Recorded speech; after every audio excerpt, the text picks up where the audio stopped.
Write down two multiples of 4. Well, a multiples, think of the word multiply, it means any number that is in the 4 times table.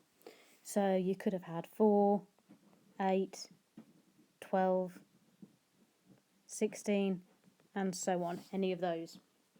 Write down two multiples of 9, the same, 9, 18, 27, 36, any of those. Write down a number that's in both. Okay, so I'm going to go back and I'm going to carry on my 4 times tables. And I'm going to carry on my 9 times tables until I get to a number that's in both of them. So 4, 8, 12, 16, 20, 24, 28, 32, 36. There's the number that is in both.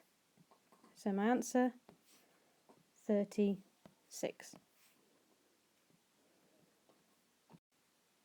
Find the lowest common multiple of 9 and 12.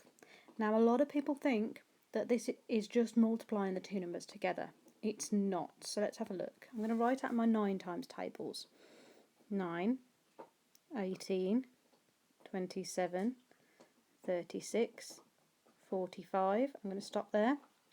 I'm going to write out my 12 times tables. 12, 24, 36. Okay. So I've got a number that's in both, and it's 36, and you can see that 9 times 12, well, that's not 36, so it's not just times them together. You do have to write out the list or use your Venn diagram, which I'll look at in a different video.